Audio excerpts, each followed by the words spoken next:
पश्चाताप प्रेम होइन। जस्तोसुकै सुखको अनुभव मैले त्यस रातमा प्राप्त गरे तापनि म त्यसलाई प्रेम भन्न सक्दिनँ। ममता जागृत भएको थियो। हो, पश्चातापले जगाएको ममता। टेबलमा सानो बत्ती सेड तल बलिरहेको थियो। म बिस्तारै बिछ्याउनमा कुइनाको भरमा उठेर उनलाई हेर्न थालेँ। उनी मतिर फर्केर निदाएका थिए। 90 रात म उनीसँग यसरी एकैसाथ सुत्दै आएकी थिएँ। उनको पतिको आग्रहलाई विरोध, अनिच्छा र उदासीनताले भए पनि पुरा गर्दै। तर तिनी बिरानाका बिरानै थिए, एउटा पराई। उनलाई चिनेको थिइनँ। त्यस रात उनलाई हेर्दा मलाई झल्यास्स लाग्यो, उनलाई यतिका दिनसम्म देखेकी पनि रहेनछु। आँखा पट्ट थुनेर बस घरको सारा व्यवहार गर्दै आएकी रहेछु। उनको अनुहारको परिचय सबभन्दा पहिले त्यस रात पो त मैले पाएँ र बिस्तारै सुस्केराको स्वरमा आफैलाई सुनाउनु भने, उनी मेरा पति हुन्। एक दिन उनी मनिर बार्दलीमा आए र सोधे, के गरेर बसिरहेकी छौ कान्छी? मैले भनेकी थिएँ त्यसै। उनले सोधेका थिए, के सोचिरहन्छौ? मैले भने, केही होइन, सोचाइ के हुन्थ्यो, मनका हावा हुन्, आउँछन् बग्छन्। उनी मनिर थचक्क बसे र त्यसै भन्न थाले, हामी कति एक्ला छौँ। त्यति सानो कुरा सुनेर म विह्वल भएँ र मेरा आँखाबाट आँसु तपतपिन थाल्यो। फेरि आमालाई सम्झेर, दुलाका कुराहरू सम्झेर आफैमाथि पनि करुणा जागे। ती आँसु विनीत भावनाका आँसु थिए, जुन भावना संवेदनासँग अस्पष्ट भएर हृदयमा सारा दुखी प्राणीका प्रति उर्लिन्छ। जुन भावनाले करुणाको सिमानामा मानिसलाई पुर्याएर अकल्पित त्याग र बलिदानका लागि उसलाई उकास्छ। त्यस्तैमा त कोढीलाईसम्म निसङ्कोच ऊ अँगाल्न पुग्छ, जुन अँगालमा उसलाई हृदयको कुन अभावको पूर्ति भएको अनुभव हुन्छ। आत्मपीडनको उद्रेक पनि आफ्नो अधीर कामनाले बादशाहको सुखको रूपमा लिन थाल्छ। आत्मपीडनले पनि हृदयको बाँझो क्षेत्रलाई सरस पारेको जस्तो। मैले हलुकोसँग उनको गालालाई छोएँ र त्यही आत्मपीडनको वेगमा आएर उनको मय खाएँ। उनी बिउजिए। मैले त्यस रात उनको उपभोगमा आफूलाई चढाइरहँदा बडो सुखको अनुभव गरेँ। कस्तो सुख! मैले आफ्नो हृदयका भावनाहरूलाई प्रशस्त केलाएकी छु। एक एक गरेर तिनका त्यान्द्रासम्मलाई नछाडेर आफ्नो लामो चिन्तनको प्रकाश तल उल्टाइ पल्टाइ हेरेकी छु। दिनभरि मेरो अर्को कामै के थियो र? त्यसैले मलाई त्यस दिनको सुख प्रेमसँग पृथक लागेको थियो। प्रेमको सुख मैले राम्ररी बुझेकी छु। त्यस सुखसँग यो सुख फरक थियो। लाग्थ्यो म आफूमाथि नै पुरानो बदला लिइरहेकी छु। सुख त्यसैको थियो। मन चाहन्थ्यो कुनै करुणा नराखेर त्यस रात पतिले मेरो भोग गरून्। आफ्ना प्रति कठोर, अकरुणा तर दुल्हाका प्रति असीम करुणा। यदि कोर्रा लिएर उनले मलाई हानेको भए पनि म सायद त्यस रात सुखी नै हुने थिएँ। प्रेम के हो? जीवन पर्यन्त प्रेम। त्यसको चरम प्राप्ति र त्यसको निश्शेष शून्यताको अनुभव गर्दा गर्दै पनि मेरो मनमा यो प्रश्न उठिरहन्छ, प्रेम के हो? यो त स्पष्ट नै लाग्छ कि हिन्दू युनिभर्सिटीमा एकताका प्रेमले ओतप्रोत भएर जागेकी थिएँ, एउटा नयाँ सृष्टिमा। त्यो मेरो अनुभव हठात मैले प्राप्त गरेकी थिएँ। त्यो कल्पनामा पहिले कहिले पनि प्रवेश नगरेको कुरो थियो। परिलोककी राजकुमारीलाई 20 वर्षको लामो निन्द्राबाट कुनै राजकुमारले प्राणदायिनी श्वास फुकेर जगाइदिएको जस्तो र निन्द्राबाट पूर्ण सजगता प्राप्त हुनुभन्दा पूर्व नै फेरि तत्कालै अर्को स्वप्नलोकमा पुर्याए जस्तो। के प्रेमको त्यस्तो रूप मात्र हुन्छ? त्यस्तो स्वर्गको पारिजात वृक्ष जसको बिउ कहिले पर्यो हृदयको स्थलमा, कहिले त्यहाँ हुर्किँदै गयो र कहिले ठूलो भयो कसैलाई थाहा हुँदैन। एकैचोटि ढकमक्क प्रस्फुटित भएर आफ्ना फैलिएका धुपित सुगन्धित हाँगा र जराले तमाम स्वर्गलाई ढाक्दै अचानक हृदयबाट निस्केर हाम्रो सामुन्ने पर्छ। ब्रह्माण्डको सारा दृश्यलाई सम्पूर्ण रूपले आफूमा आत्मसात गरेर। प्रेमको त्यो अकस्मात प्रकट भएको रूप देखेर मलाई लाग्थ्यो प्रेमको अनुहारलाई म नबिर्सिने गरी चिन्दछु र त्यसैले आज रातिको मेरो अनुभवलाई प्रेमको संज्ञा दिन्न थिएँ र भन्थे यो त पश्चाताप हो, सहानुभूति हो या बढी से बढी ममत्वको भाव। यही आएर म फेरि कुरा केलाउन बस्छु। यदि प्रेमले एकैचोटि नआएर हृदयको तमाम झ्यालडोका फोर्दै भित्र प्रवेश गरेन भने त्यसको के अर्को रूप हुन सक्दैन? आफूलाई थाहा नै नदिई आज एउटा झ्यालको सानो पल्टा मात्र खोल्छ, भोलि अर्को। आज एउटा गोडाभित्र चाल्छ र फेरि लगत्तै फर्किन्छ। ढोकामा नसुनिने थपकिदिन्छ। कहिले सुस्तरी उघारी पनि हाल्ला। त्यसरी के प्रेम आउँदैन? कहिले पश्चातापको न्यूनै गरेर सही, कहिले करुणाको भावनामा नदेखिने गरी लुकेर, कहिले ममताको आडमा, जुन ममतामा कसै निरीहलाई आफ्नो संरक्षणमा लिने आग्रह पनि हुन्छ। त्यस रात जुन आग्रहका साथ मैले शरीरको योगदान पनि दिएँ उनलाई, त्यो पनि बिस्तार बिस्तार प्रकट हुँदै आएको प्रेमको नै रूप हुँदो हो। लामो अवधिमा परिपक्व हुने प्रेम यस्तै विभिन्न भावनाहरूको एउटा जटिल गाँठो हो। विभिन्न हुन सक्ला, परस्पर विरोधी पनि। भावनाहरूको बिना तारतम्य जोगल्टिएको एउटा गाँठो, जो मुटुमा क्रमशः कसिँदै जान्छ। त्यस रात मैले यी सब कुरा सोचेकी होइन।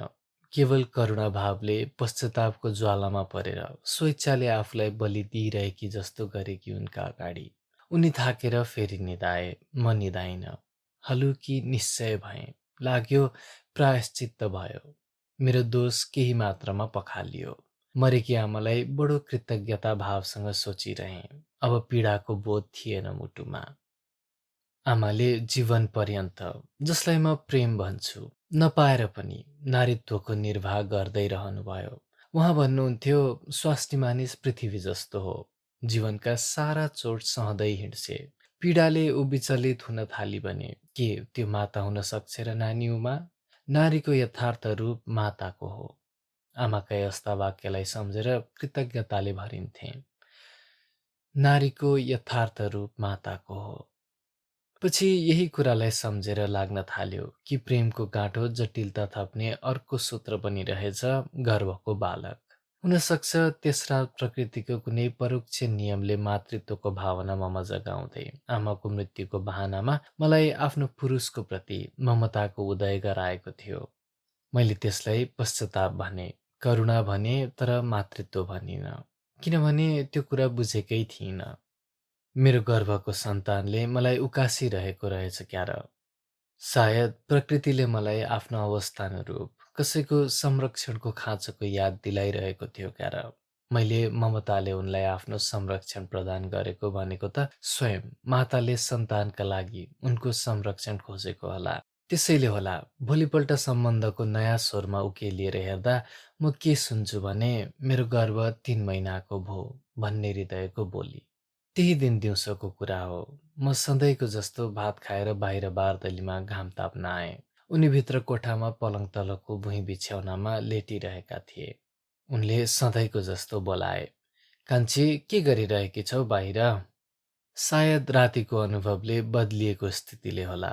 मेरै मनको भावना होला त्यस्तो। मलाई लाग्यो उनको प्रश्नमा उत्तरको अपेक्षा थिएन। त्यसमा केवल एउटा प्रेम सम्बोधन मात्र थियो। उनी त सधैँ त्यसै गरी मलाई सोध्थे। सधैँ उनको सोधाइ अकारण हुन्थ्यो। जस्तो अकारणका प्रश्न केवल प्रेममा मात्र मानिसले ममत्वको नूतन प्राप्तिले। त्यस दिन मात्र उनको निष्प्रयोजनको बोलाइमा प्रेमको आग्रह देखेँ। त्यसैले म झटपट उठेर कोठामा गएँ। त्यसो मैले पहिले गरेकी थिइनँ भने त्यसै बसिरहेकी घाम तापेर। हो, बसी मात्र रहेकी थिएँ। तर के मनमा गर्भको सन्तानका सम्बन्धमा नाना तर्कना खेलाउँदै सन्तोषको अनुभव गरिरहेकी थिइनँ र? बार बार आमालाई त्यसैले सम्झिरहेकी थिइनँ र? त्यसैले होला मेरो अनुहार गम्भीर हुँदो हो मातृत्वको अनुभवले। उनले भने, प्यारी कान्छी बस यहाँ मसँग र भन के भइरहेछ तिमीलाई। आज त मलाई लाग्यो कि पहिलोचोटि हाम्रो चिना परिचय भयो हिजो राति। तर तिमी भने उदास जस्ती छौ। उदास होइन, गम्भीर छौ। भन्नुपर्छ आज तिमीले। मेरो हात समातेर मलाई बसाले। म तानिएर आधा शरीर मेरो उनको काखमा झुक्न पुग्यो। मैले बडो सरलतासँग भने, यस्तो भरिपूर्ण भएको गृहस्थी र हजुर जस्तो रक्षक वार्ता पाएर मलाई केही नपुगेको हुन सक्छ र? उनले कृतज्ञ गदगद स्वरले भने, प्यारी तिमीले अझै भनिनौ आफ्नो कुरा। मैले भने, के भन्नु स्वामी? मैले टाउको उठाएर उनलाई टुलु टुलु हेर्न थालेँ। लाग्यो फेरि रातिको जस्तो भावनाले आर्द्र भएर मेरा आँखा रसाउन थालेका छन्। उनले मलाई आफूतिर ताने र मैले भने, मलाई के भइरहेछ अन्यथा नमानी बक्सियोस् मेरो व्यवहारले। भारी जीव भएपछि यस्तै हुन्छ क्या र। उनले आश्चर्य र आनन्दको स्वरमा भने, भारी जीव? अनि आफैलाई झुटो किसिमले धिक्कार्दै भने, हुस्छु म पनि, त्यति पनि बुझ्न नसकेको। हो त नि। मैले भने, म पर नसरेकी यहाँ आएदेखि। मैले पहिलोचोटि उनीसँग लाज मानेर मुन्टो गाडेँ। उनले मेरो चिउँडो समातेर मेरो निहुरिएको मुखलाई उठाए। म त प्रसन्न थिएँ, उनी झन् बढी प्रसन्न। एकचोटि उनलाई हेरेर मैले आँखा चिम्लिएँ। उनले मेरो मुहाई खाए र किचिएको ओठबाट अस्फुट शब्द झिके, प्यारी। मैले आँखा उघार्न सकिनँ। उनले अँगालेर मलाई भने, यो आनन्दको समाचार ल्याउने दूतीलाई के बक्सिस दिउँ कान्छी? अनि मैले आँखा उघारेर कातर भएर भने, मेरो दोषलाई सधैँ क्षमा गरी बक्सियोस्, म अरक्षिता छु।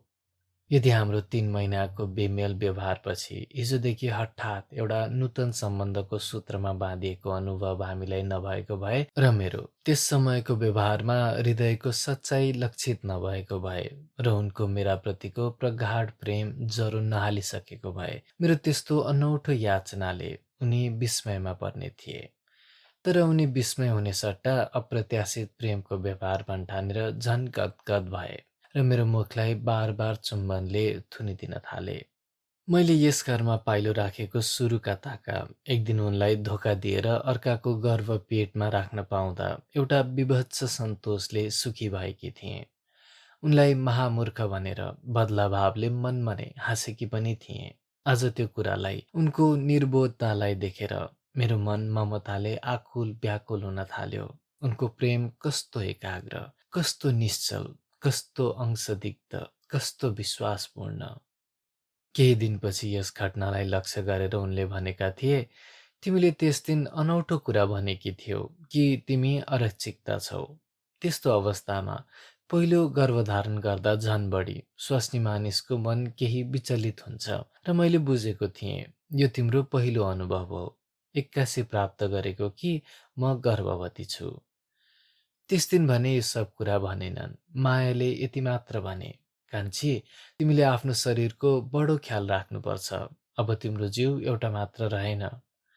मैले भने, राख्छु। पेटका सन्तानका खातिर पनि त मैले ख्याल राख्नुपर्छ। र सोच्दै नसोचेको एउटा सानो कुरा गरिदिएँ। उनको हातलाई हातमा लिएर बिस्तारै थिचिदिएँ। यसलाई उनले लक्ष्य गरेका रहेछन्। पछि भन्थे, तिमी सहयोगी भएर त्यस क्षण मसँग टाँसियौ। मलाई लाग्यो त्यसपछि मैले तिम्रो पाणी ग्रहण गरे। यथार्थमा हाम्रो विवाहको घडी थियो त्यो। उनले यो बिर्सिए मेरो गर्वको सुखद संवाद सुनेर कि राति नै त हाम्रो सम्बन्धमा नयाँ न्यानो पसिसकेको थियो। राति नै मैले आग्रहका साथ आफ्नो शरीर दान दिइराखेकी थिएँ उनलाई। रातिको कुरा बिर्से। उनी पछिसम्म भनिरहन्थे, मातृत्वको अनुभवले मात्र तिमी प्रणयिणी हुन पुग्यौ त्यस दिन। मैले भनिन, कारण जे होस्, हिजै आमाको मृत्युको संवादले म कातर भएर आत्मसमर्पित भार्या हुन पुगेकी थिएँ। उनी नै ठिक होलान्। हाम्रो बीचको सम्झौता मेरो पेटको नानीले गरायो। म सायद गलत थिएँ औली। आमाको मृत्युले विभ्वल भएर सहारा खोज्दै उनलाई समात्न पुगेकी थिएँ त्यस रात। आमाको कुरा त उनले सम्झिँदै सम्झिएनन्। उनी पछिसम्म भनिरहन्थे, मेरो हात त्यसरी हल्लुको किसिमबाट तिमीले थिचेकी थियौ र मलाई त्यस वर्षमा पहिलोचोटि मायाको थिचाइ लाग्यो र सहयोगी भावमा तिमी मसँग टाँसिएकी पनि थियौ। तर त्यसपछि तिम्रो व्यवहारमा स्पष्ट परिवर्तन आयो। यति बुझेर पनि उमा, मलाई कहिले कहिले लागिरहन्छ त्यस दिन के कुरा हुन गयो कि तिमीमा म परिवर्तनका लक्षण पाउन थाले। मेरा प्रतिको आग्रह चिन्ह, तिमी माता हुने भयो भन्ने बोध बाहेक। उनी पनि खुब कुरा खेलाइरहँदा रहेछन् मनमा, म जस्तै।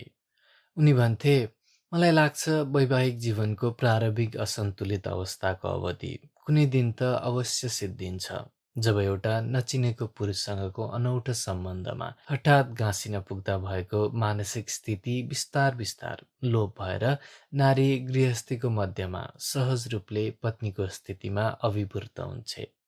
प्रारम्भको असन्तुलनको स्थिति बेर सबेर लोप भएर जान्छ। तिमी त्यस दिन गर्वको अनुभवको नहुले नै सही, पत्नीको सहज स्थितिमा प्रकट भएकी थियौ। तिम्रो अन्तरमा बिस्तार बिस्तार नजाँदिदो परिवर्तन आइरहेको हुँदो हो। गृहिणीको पदसँग सुस्तरी सुस्तरी भए पनि तिमी परिचित हुँदै गएकी थियौ हौली। भित्रभित्रै मेरी भार्या मन बाहिर तिम्रो आचरणमा त्यो परिवर्तन लक्षित नभए तापनि मलाई त्यस दिन हठात तिमीमा परिवर्तन आएको जस्तो लाग्यो। उमा, न्यू के भयो त्यस वाञ्छनीय परिवर्तनका लागि? हाम्रो सन्तान जो अझै विकसित हुँदैछ तिम्रो गर्भमा? त्यसपछि जहिले पनि उनी नजन्मेको सन्तानलाई लक्ष्य गरेर भन्थे, त्यसैले सारा सम्बन्ध स्वाभाविक पारिदियो। कहिले भन्थे, तिमीमा आएको परिवर्तनको आत्मिक उद्देश्य सायद म थिइनँ, त्यो त तिम्रो पेटको सन्तान थियो। गर्भवती नारीलाई पुरुषको आधारको बडो खाँचो रहन्छ। उसको मनस्थिति पनि त्यस्तै कोमल हुन्छ, असहाय जस्तै हुन्छ ऊ। त्यसैले त तिमीले भनेकी थियौ, सम्झ न, म अरक्षिता छु। त्यस दिन हाम्रो व्यवहार यस्तो खुकुलो र सजिलो भयो कि लाग्थ्यो धेरै कालदेखि म त्यस घरकी गृहिणी भएर बसिरहेकी छु। हाम्रो सम्बन्धको एउटा अर्को खुड्किलो उक्लिन बाँकी नै थियो, छोरो जन्माएपछि जहाँ हामीले उक्लेर पुग्थ्यौं। तर सम्बन्धको त्यो भविष्यमा प्राप्त हुने नूतन प्रगाढताको बोध हामीलाई थिएन। त्यसैले लाग्थ्यो पति पत्नीको सन्तोष र सुखको सम्बन्धले हामी बाँधिएका छौं। कलेजका कुराहरू म कहिले कहिले सम्झिन्थेँ, तर ती स्मृतिले मलाई विभ्वाल पार्दैनथिए। जसको सन्तान मैले पेटमा धारण गरिरहेकी थिएँ, तिनको सम्झनाले व्यथा दिन छाड्यो। लाग्थ्यो सन्तानले यस घरमा स्थान पायो। माता यहाँ आएर गृहिणी भई। हावामा बग्दै आएको बिउ मात्र थियो उनको, जो मेरो गर्भस्थलमा पर्न आएको थियो। उनलाई सम्झेर म मनमा नै कामना गर्थेँ, तिमी जहाँ रहे पनि खुसी रहू। मैले पनि यहाँ आफ्नो सजिलो स्थान बनाइसकेकी छु। यसरी मैले आफ्नो घरको गृहस्थीमा बिस्तार बिस्तार स्थान लिन पुगेँ। सुकेको बिरुवामा आशा नभएको आँख्लाबाट अकस्मात नयाँ हाँगोको टुसा निस्किएको जस्तो एकदम नयाँ शक्तिको प्रेरणा पाएर सुइरिँदै उकासिएको। अब त्यही झिक्रोको बलमा बिरुवा हुर्किँदै रुख हुनेछ। हाम्रो घर ठूलो रहेछ। अहिलेसम्म त केवल त्यसको एउटा सानो भागको प्रयोग मात्र गर्थेँ, सुत्ने कोठा र त्यसको बाहिर बारदली। तलका दुईटा बैठक, काठको कारिगरी भएका च्याप्टा च्याप्टा फ्रेममा जडेका बडेमानको ऐना र तस्बिर, सोफा र कार्पेटले सज्जित एउटा पियानो। उनले कोठा देखाउँदै भने, छोराले सोखले किनेको। र त्यही बैठकभित्र पछाडिपट्टि बगैँचामा उग्रिने दुई खापा भएको फ्रेन्च च्यालले उज्यालो पारेको पढ्ने कोठा, त्यो पनि छोरैको। म अनायस कोठा कोठा चाहरी हिँड्थेँ। उनी दङ्ग परेर मसँग रहन्थे। ठाउँ ठाउँमा मानौ परिचय दिएको जस्तो गरेर भन्थे, छोरोलाई पढ्ने लेख्ने पनि सोख थियो, नाटक र सङ्गीतको पनि। आफ्नो कलेजमा पनि बडो जनप्रिय थियो रे, मिलनसार। पढ्ने कोठाबाट फ्रेन्च च्यालको 3 खुड्किलो तल झरेर बगैँचामा पुग्दा उनले भने, बगैँचाको त मलाई पनि सोख, तर फलफुलको बढ्ता। छोरोको भने फुलमा खुब सोख थियो। पर्खालनिर ठुल्ठुला रुख र बिरुवाहरू मैले लगाएको, बताका फुलका क्यारीहरू छोराले। क्यारी क्यारीमा फुलका विभिन्न रङले मिलेर त्यहाँ एउटा ठूलो कार्पेटको थम पारिसकेको थियो। अनौठो यो, त्यस्तो छोरो बिलाएको बिलायै भयो। त्यसै बखतमा मालीले एउटा ठूलो गुलदस्ता ल्याएर उनलाई दियो। उनले त्यो मलाई दिए। मलाई त्यो गुलदस्ता खुब मन परेको थियो र एकचोटि त्यसै बखतमा लागेको थियो म कति फरक भइसकी छु। माथि पूर्वपट्टिको लङमा एउटा सुत्ने कोठा, त्यसैसँग टाँसिएको बारदली र सानो अर्को कोठा, जसमा बाकसहरू थिए र दुईटा ऐना भएका दराज। यो लङ उनकी पहिलेकी पत्नीको रहेछ, जसमा लुगाफाटा, पूजाआजाका सामग्री र अरू त्यस्तै जनानाका खत्रा-खुत्रुकले भरिएको थियो त्यो लङ। कोठाबाट बरन्डामा आएर उनले भने, जेठीलाई खुब माल सामान जोड्नु पर्थ्यो। हेर न, बरन्डाका भित्तातिर देवी देवताका तस्बिरहरू। पछि पछि ऊ रोगी हुँदै गई, पूजाआजाको खुब ध्यान नहुन थाल्यो। यसरी म आफ्नो घरबाट परिचित हुँदै गएँ। बाहिर पनि उनको प्रशस्त ठूलो समाज रहेछ इष्टमित्रहरूको, जसको पनि अन्दाज मलाई बिस्तार बिस्तार लाग्न थाल्यो। हाम्रो विवाहपछिको अनौठो सम्बन्धले गर्दा, मेरो स्पष्ट विरोध र असहयोगले गर्दा उनी त खुम्चिएका थिए। घरका नोकर चाकर पनि त्रस्त भएका थिए। इष्टमित्रहरू पनि घरको अनौठो, अस्वाभाविक, विषादपूर्ण गरेको अमङ्गल सङ्केत बुझेर हक्कबक्क थिए। उनलाई बुढेसकालमा बिहा भन्ने लालछनाको अनुभव पनि आत्मामा अनुभव हुँदो हो। त्यसैले कतिचोटि उनले मलाई भनेका थिए, आत्माको रोदन स्वरमा, पति-पत्नीको एकान्त शय्या उप रात्रिको मध्यमा, मैले जानिन, मैले तिम्रा प्रति अन्याय गरेँ। उनी त्यसैले पनि लाजले होला सङ्कुचित भएर समाजबाट खिचिएर एक्लो आफूमा सीमित भएका थिए। जस्तो कि म पनि कोठाको एउटा कुनामा आफै डल्लिएर बस्थेँ। अस्तिसम्म पनि पति पत्नीको स्वाभाविक सम्बन्धमा हामी गाँसिएपछि पनि उनले भनेका थिए, प्यारी, प्रेम यथेष्ट हुँदो रहेनछ। मैले बुन्न लागेको स्वेटरको काँटालाई थामेर मुन्टो उठाएर उनलाई हेरेँ। गम्भीर मुद्रामा थिए। मैले भने, किन? उनले सोधे। हेर न, हाम्रो बीचमा प्रेम छ, छैन त? मैले बुन्ने कामलाई जारी राख्दै भने, किन छैन? उनले भने, मानव सम्बन्धलाई केवल प्रेमको भावनाले मात्र सहज र प्राकृतिक बनाउन सक्दो रहेनछ क्यार। 45 वर्षको यो उमेर। मैले झर्को मानेर जस्तो गरेर भने, के जहिले पनि 45-45 वर्ष भनेर आत्मसहानुभूति गरिराखेको? उनले भने, आफू 45 वर्ष भएँ भनेर गुनासो गरेको होइन। म अहिले त्यस आयुमा पुगेको पनि छैन जसमा म आफूलाई बुढो भन्न थालुँ। मेरो शारीरिक र सामाजिक उत्तरदायित्वको सक्रिय पूर्तिमा मैले आफूलाई शिथिल पाएको छैन।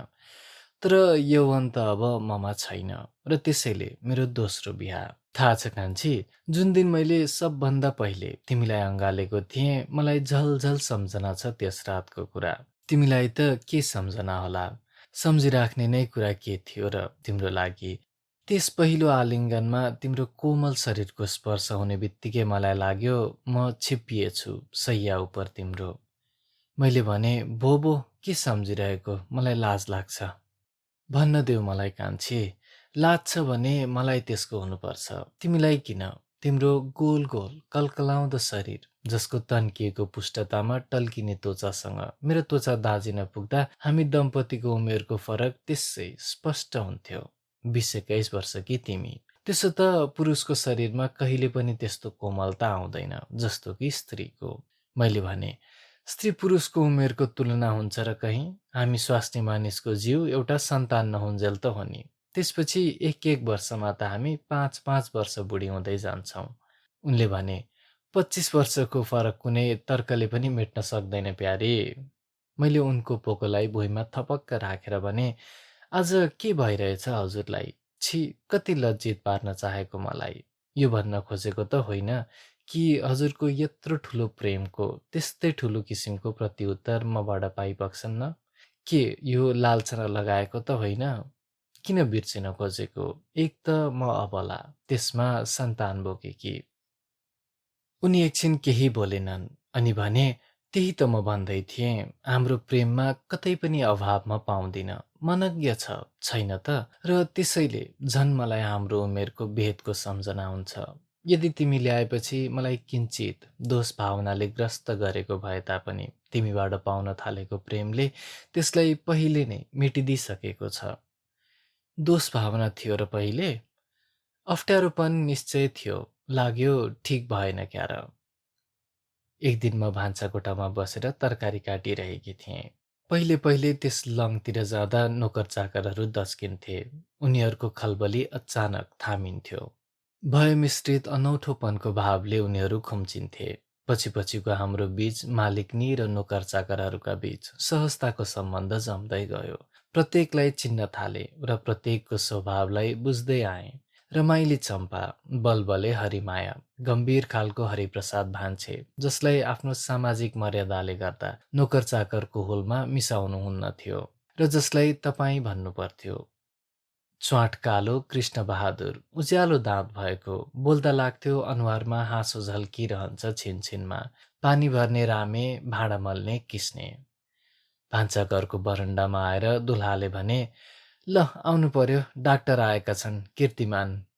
मैले चुलेसीबाट आँखा उठाएर ढोकामा उभिएका दुल्हालाई सोधेँ, किन आएका? चम्पा र हरिमाया मुन्टो बटारेर कुरा नबुझेको जस्तो गरेर बसिरहे। बाजेले दालको डाडु खुब जोरसँग बजाउन थाले कसौडीभित्र। उनले भने, मेरा साथी हुन् कीर्तिमान, लाज मान्नु पर्दैन। डाक्टर कीर्तिमान दुलहाका बडा ठूला मित्र रहेछन्। खूब हिमचिम रहेछ दुवै घरका बीच। उनी पनि सोझै त्यहीँ आइपुगेर भने, कस्तो सुहाएको भाउजूलाई यो भरिभराउ गृहस्थीमा डम्म भएर बसेको। हातलाई तपेसको पानीमा डुबाएर धोएँ र धोतीको फुर्कोले हात पुस्दै उठेँ। उनले भने, मेरो साथी कीर्तिमान, बडो ठट्यौलो गर्नुपर्छ। कीर्तिमानले हात जोड्यो। मैले पनि अभिवादन फर्काएँ। बडो हँसिलो अनुहारको रहेछ कीर्तिमान। दाँत सुनले मोहरेको, जसले गर्दा त्यसै पनि साधारण कुरामा उसले ठट्टा गरिरहेको छ कि जस्तो लाग्ने। आँखामा पनि ठट्टाको चमक हाँसिरहेको जस्तो। उसले भन्यो, यति दिनपछि डिस्पेन्सरीमा आएर भने दुलही र सन्तानलाई हेर्नु पर्यो रे। बिहाको खबरसम्म थियो। भोज छैन लभो। कस्तो हो त त्यो छुट्टी साह्रो, कस्तो पिरती त सबैलाई चटक्क छाडेर। उनले भने, भो अरू कुरा भन्नु पर्दैन। होइन त भाउजू, उनी दुलहा र बाबु एकैचोटि भएका। मैले भने, धत। नोकर्नीहरूले एकचोटि मुखामुख गरे। बाहुनले फोक्सोभरिको हावाले आगो फुक्न थाल्यो, चुल्होमा मुन्टो नै गाडुला जस्तो गरेर। बैठकमा आएर कीर्तिमानले नै सल्लाह दियो। लेडिज डाक्टरलाई एकचोटि देखाए असल, तर त्यसको पनि खास प्रयोजन छैन। दुलहाले भने, एकताका खुब वाक्क वाक्क गर्थिन् र एकचोटि झुन्डिएकी दाहाल्नीको खबरले खुब चिसिएकी थिइन्। लुकलुकी कापेकी थिइन्, होइन कान्छी? उसले हाँसेर भन्यो, भाउजू माटो बोक्याउनुहुन्छ कि हुन्न? पेट बोकेको बखतमा यो त साधारण कुरा हो, वाकवाकी लाग्नु, घबराहट हुनु, अत्यासिनु। जसरी हाम्रो बीचको सम्बन्धको ढोका उग्रिँदै गयो, त्यसरी नै हाम्रो समाजको बाहिरी ढोका र हाम्रो परिवारको घरको ढोका पनि खुल्दै गयो। उनका इष्टमित्रहरू आउन थाले। तलको बैठक डम्म हुन थाल्यो, गफसफले, सिगरेटको धुवाँले। हामीहरू बाहिर पनि जान थाल्यौं, साथीहरू कहाँ या साथीहरूसँग त्यसै घुम्न। वनभोज पनि हुन्थ्यो। म घरकी स्वास्नी मानिसको हैसियतले आफ्नो स्वाभाविक कर्तव्यलाई पूरा गर्दै गएँ। पछि बिस्तार बिस्तार त्यसमा रिझिएर एक दिन वनभोजमा प्रोफेसर गेवालीले भने, कान्छी मैया कहाँ बनेको परिकार खुब मिठा हुन्छन्। मलाई बडो सन्तोष लाग्यो। तर शिष्टाचारले भने, गेवालीज्यू त त्यसै फुर्क्याउनुहुन्छ। मैले त्यस दिन बुझेँ, म आफ्नो घरसँग गाँसिसकेछु। त्यसैले हाम्रो भान्सा घरमा पाकेको परिकारको तारिफले मलाई खुसी पारेको थियो। त्यही भावनाले प्रेरित भएर, आत्मसन्तोषको प्रेरणाले पनि म आफ्नो बैठकमा चियापानको व्यवस्थामा कुनै त्रुटि हुन दिन्न थिएँ। तर जस्तै सन्तोष मानेर यस्ता मैत्रीपूर्ण सामाजिक जमानतमा म सरिक भए तापनि मेरो उत्साहले सीमा नाग्दैनथ्यो। त्यसमा गम्भीरताको बन्धन रहन्थ्यो। मैले कहिले पनि खित्का छाडेर हाँसिनँ। त्यसैले कीर्तिमान डाक्टर मलाई डराएर भन्थे, भाउजू, हाँसो ओठको त्यस्तो सानो क्रिया हो जसमा दाँतले चियाउने मौका पाउँछ।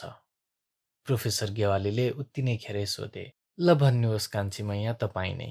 के तपाईँलाई यसरी भेला भएको साथीभाइमा कुराकानी र भोज भतेरको रमाइलो लाग्दैन? मैले भने, किन लाग्दैन? गेवालीले साथीतिर फर्केर भने, कसो त हो रहेछ कि रहेनछ, रमाइलो दुवै खालकाले मान्दछन्, तर भिन्न स्वभावले गर्दा त्यसको अभिव्यक्ति भिन्न भिन्न हुन्छ। डाक्टर, तिमीसँग शरीरको ताप जाँच्ने थर्मामिटर जस्तै मनको भाव जाँच्ने यन्त्र भएदेखि बुझ्ने थियो मैले भनेको मनोवैज्ञानिक कुरोको मर्म।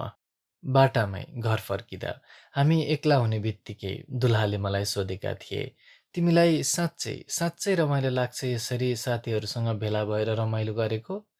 मैले भने, लाग्छ नि। यही प्रसङ्गलाई लिएर हामी घर फर्किँदा अँध्यारो भइसकेको थियो। कोठामा चम्पाले आएर लम्फा बालिदिए। मैले भने, सुखको भोग आनन्द या सन्तोषमा पाइन्छ। उनले भने, के भन्न खोजेकी कान्छी? मैले भने, सायद आनन्दको सीमा पारीको कुरो म पाइरहेकी छु, सन्तोष। सायद गर्भवती स्वास्नी मानिसको सुखको बोध त्यस्तै हुन्छ, गम्भीर खालको। सन्तोष हलुको खालको हुँदैन। गेवालीले कुन्नी के भन्न खोजेका हुन्, तर मलाई लाग्छ स्वभावभन्दा अवस्थाको फरकले नारीका चेष्टाहरूमा फरक ल्याउँछ। उनले भने, त्यसो त हो क्या र। जेठी पनि कुन्नी, तिमीले कहिले पनि आफ्नो मनले बाहिर जाउँ, घुमौँ, बजार डुलौँ या पिकनिक गर्न हिँडौँ भन्दिनौ। हो, नाइ पनि भनेकी छैनौ। उनलाई भने रमाइलो गरिरहनु पर्थ्यो। तिमी चालचुल नगरेर बिस्तार बिस्तार पाइला चाल्दै घरका कामकाज गर्छौ, भान्सामा गएर तरकारी पकाउँछौ। तलको अगेनामा बसेर कोठा मिलाउँछौ या फुर्सद छ भने बार्तलीमा बस्छौ। नोकर चाकरहरूको सुख सुविधाको पनि तिमीलाई ध्यान रहन्छ। त्यस्तो त जेठीले कहिले पनि गरिन। घरपट्टि उसको ध्यानै गएन कहिले पनि। प्रिया नै भएर बसी यो घरको। तिमी भने आफ्नो गम्भीर स्वभावले गर्दा आउने बित्तिकै एकदम गृहिणी भएकी छौ। मैले बडो सरल स्वाभाविक ढङ्गले भने आउने बित्तिकै म माताको स्थानमा पनि पुगेँ नि। प्रिया हुने कहाँ पाएँ र। तत्कालै मैले आफ्नो हृदयलाई छामेकी थिएँ। कहीँ त्यहाँ व्यङ्ग्य त लुकेको छैन, छिडपिचको भाव थिएन मेरो मनमा। अह, मैले शुद्ध हृदयले भनेकी रहेछु। त्यसैले त मलाई स्पष्ट हुँदै आयो कि कसरी म यस घरमा स्वाभाविक रूपले गृहस्थिनी हुन पुगिसकेछु, गाँसिसकेछु उनको गृहस्थीमा। यो मेरो घर, जसको भाग्यसँग मेरो भाग्य जोडिएको छ। मैले उठ्दै भने, धत यसो गरेर पनि हुन्छ, भान्सामा कुन्नी के पाकेको छ, दिनभरि घर बाहिरै, छि। यस्तै गन्थन लेखेर म आजकाल दिन बिताउँछु। यसो हेरेर ल्याउँदा मेरो जीवन नै साना साना दैनिक चर्चाको एउटा गुजुल्टो रहेछ। घटनाको यसमा क्रम छैन, घटना नै घटेन यसमा। केवल दैनिक चर्चाको सानो स्पन्दन जगाइराख्यो मेरो जीवनमा। सायद प्रत्येक नारीको यस्तै जीवन हुन्छ।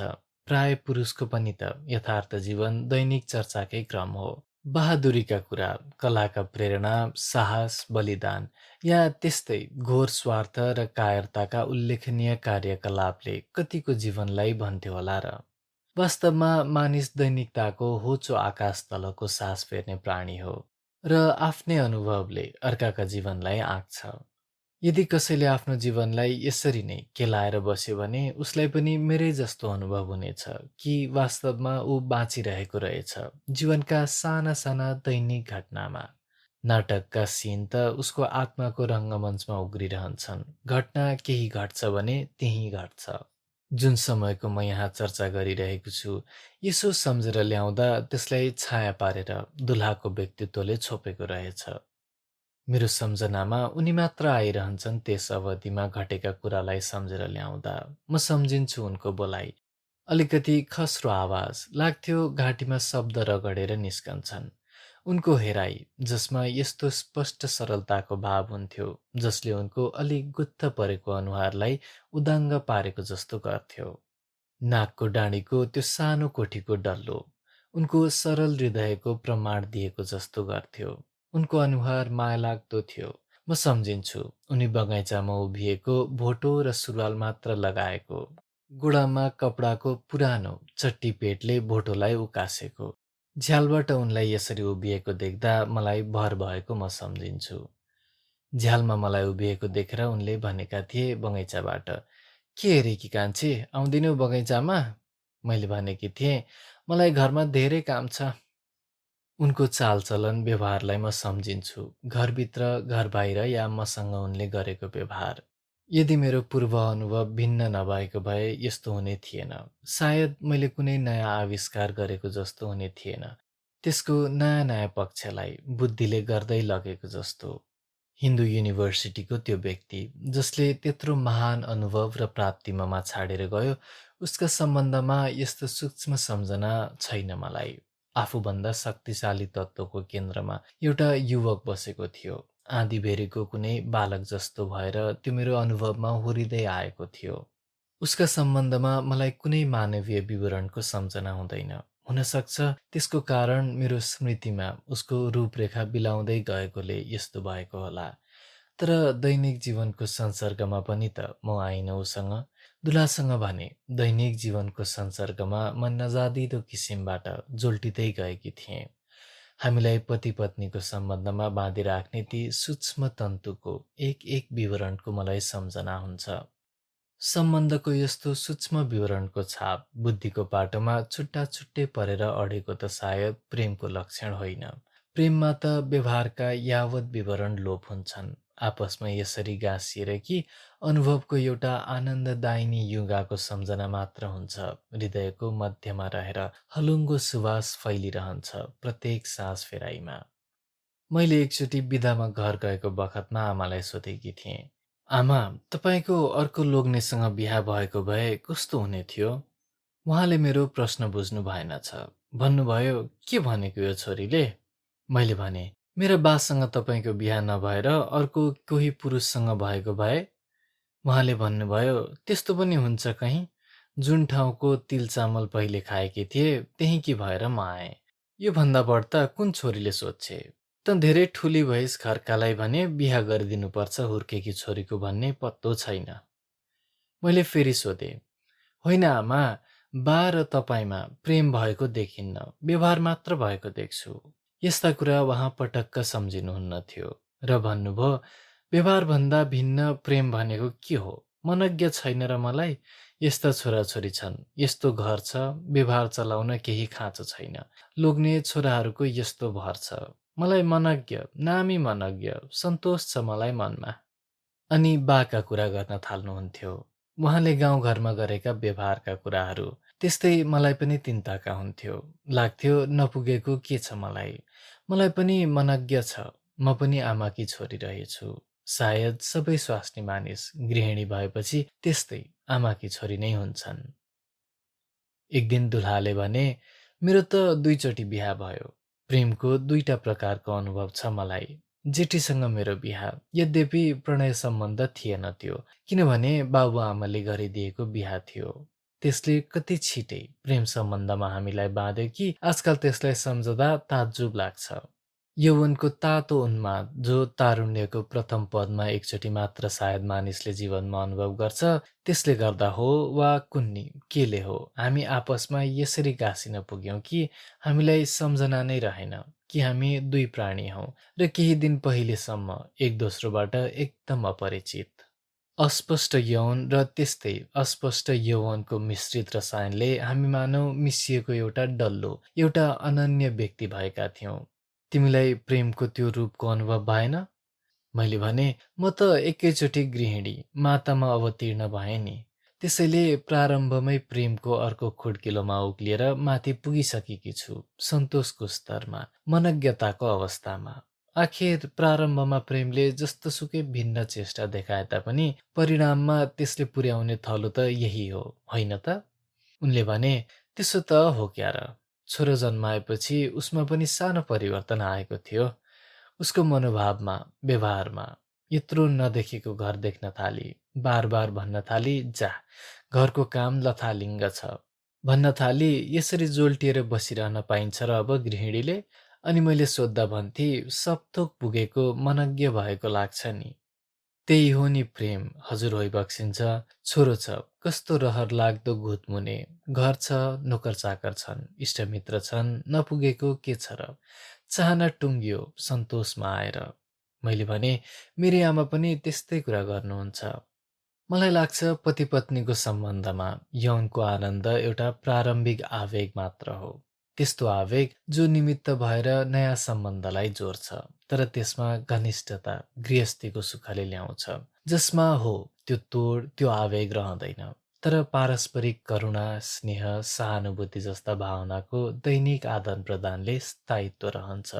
प्रिया अन्ततोगत्वा गृहिणी हुन्छे, प्रेम परिणत हुन्छ सन्तोषमा। गृहिणी पुगिएको स्थिति हो, बिसाईको सुख त्यसको अनुभव। प्रिया भागाभाग मात्र, हसिन पसिनको स्थिति हो, कतै पुग्नका लागि दौडादौड गरेको। त्यसैले त आफ्नो गृहिणीको सन्तोषका मनस्थितिमा उनले आफ्नी पहिली पत्नीको बारेमा लामो चर्चा गरेको स्नेहको स्मृतिमा ले मलाई व्यग्र पार्दैनथ्यो। प्रेमको प्रारम्भिक स्थितिमा म रहेको भए के म सौताको डाहाले पोलिन्न थिएँ? यो सम्झेर कि मरेकी सौताले घर त खाली गरेर गई, तर दुलहाको हृदयमा भने अझै घरजम गरेर बसेकी नै छे। मलाई उनका प्रति पटक्क डाहा थिएन, दुलहाका प्रति माया नभएको होइन। गृहिणीको सन्तोषमा डाहाको स्थान रहँदैन। उनको बारेमा मलाई सबै कुरा थाहा छ। दुलहाले उनको बारेमा चर्चा गर्दा मलाई उनको व्यक्तित्वको पुरा परिचय भएको छ। म आफ्नो मस्तिष्कमा उनको स्पष्ट तस्बिर देख्छु। दुलहा भन्थे, जेठी रुग्ण भएपछि जिद्दी गर्न थाली कि मैले दोस्रो बिहा गर्नु भनेर। 22 वर्ष केही उमेर हो र, तर मलाई लाग्छ एउटा पुरा जीवनमा बेहोर्नु पर्ने भोग मैले यही उमेरमा बेहोरिसकेकी छु। त्यसैले नसिद्धिसकेको जीवन, तर बाँकी पनि त्यसमा अब केही नरहन गएको। त्यस्तो मेरो जीवनको लेखाजोखा गर्न बस्छु। बुढो मस्तिष्कले। शरीर तरुणी नै छ। छोरो जन्माएपछि त झन् दुलाबन्ते, कान्छी शरीर कस्तो कलकलाउँदो भएको तिम्रो, अद्भुत लावण्यले भरिएकी छौ तिमी। आफैलाई पनि लाग्छ मेरो शरीर झन् झन् कोमल र स्नग्ध हुँदै आएको छ। अवयवहरू पुष्ट र मेरो रोगन गोरो पार्न निखारिएको छ। त्यसैले त मलाई आफ्नो शरीरलाई हेर्दा बडो नसुहाएको जस्तो लाग्छ।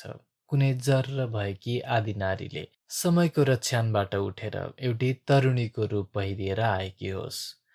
अनुभवको अनुरूप शरीर पनि छिप्पिनुपर्छ, नत्र त्यो बेमेल सम्बन्ध भद्दा लाग्छ। बुढी आमाहरूले छिमेकको ठिटालाई आँखा झिम्काएको जस्तो।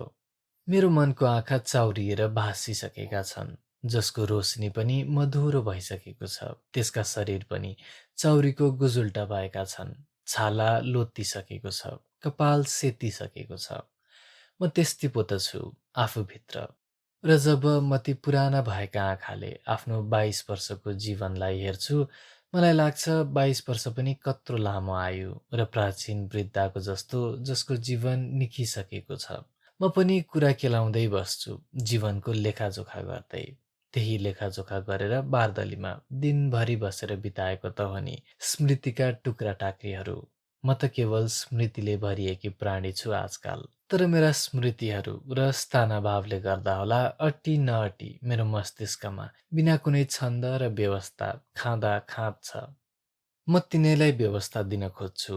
तिनलाई कालक्रमको अनुसार जेठी कान्छीको नियमित अनुक्रममा मिलाएर हेर्न चाहन्छु कि त्यसरी सायद जीवनको कुनै अर्थ मलाई दिउन्। आखिर मेरो 22 वर्षको जीवनकालले सोझो रेखामा गोडा चालेर हिँड्यो। माथि आकाशमा देवताले हेर्दा मेरो जीवनको यो यात्रा त्यही कालको सोझो पटेरीमा चलेको लाग्दो हो।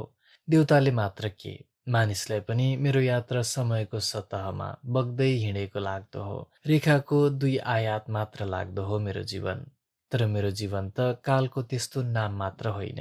मुख्य कुरा त त्यसमा मेरा अनुभवहरू हुन्, जो अहिले स्मृतिको रूपमा ममा अट्टी नअट्टी खाँदा खाँद गरेर बसेका छन्। तिनले मेरो काल यात्राको पदचिह्नको 20 वर्ष लामो रेखा खजमच्याइदिएका छन्, कालका उपर सवार भएर।